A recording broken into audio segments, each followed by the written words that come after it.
Sabias que um dos grandes escritores portugueses do século XIX andava à paulada? À paulada com método, com elegância e às vezes com consequências. É sobre isso que vamos falar hoje, sobre literatura, bastões de madeira e um homem chamado Ramalho Ortigão. José Duarte Ramalho Ortigão nasceu no Porto em 1836. Escritor, jornalista, cronista mordaz. Um homem de ideias afiadas e ironia certeira. Foi um dos criadores de As Farpas, a revista que, juntamente com essa de Queiroz, passou Portugal a pente fino. Costumes, vícios, hipocrisias, nada escapava. Estudou em Coimbra, lecionou francês no Colégio da Lapa, dirigido pelo próprio pai. Morreu em Lisboa, em 1915, já consagrado como uma das grandes figuras da cultura portuguesa. Até aqui, tudo bastante respeitável, mas há um detalhe menos conhecido. Um detalhe de pau na mão. Porque Ramalho Ortigão não se limitava a escrever sobre o país, também o jogava, literalmente. Durante muito tempo, o jogo do pau foi visto como coisa de arruaceiros, de campónios, de feiras ruidosas e conflitos resolvidos à borda da vara. Era um jogo rude, direto e, para muitos, pouco civilizado. Mas o tempo fez o seu trabalho, a técnica afinou-se, as regras apuraram-se e aquilo que parecia apenas violência começou a revelar método, disciplina e arte. Curiosamente, o jogo do pau começou a subir de estatuto social, saiu do campo e entrou nos salões, e chegou mesmo ao Palácio Real.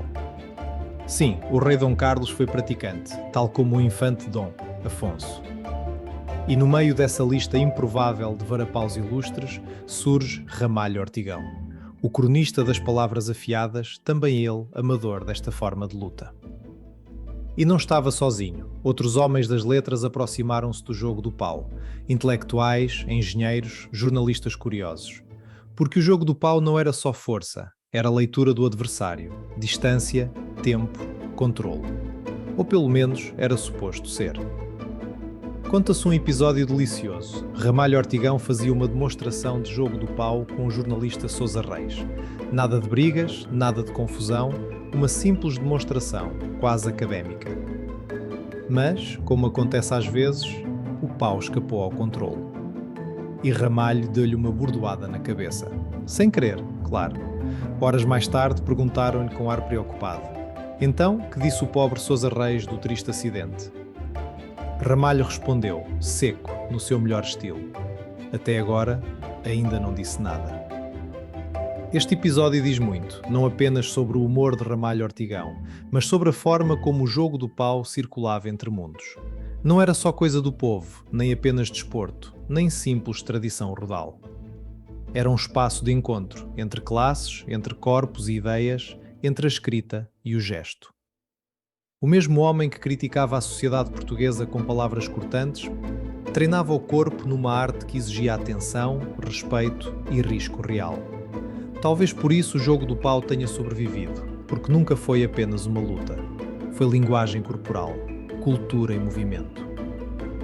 Fica a imagem, um escritor de bigode farto, varapau na mão, a medir distâncias, a pensar antes de atacar, tal como fazia com as palavras. Em Portugal, até a literatura aprendeu a jogar ao pau. No próximo episódio, continuamos por estes cruzamentos improváveis, onde a cultura popular encontra os grandes nomes da história e onde, às vezes, um simples pedaço de madeira fala mais alto do que 1000 discursos.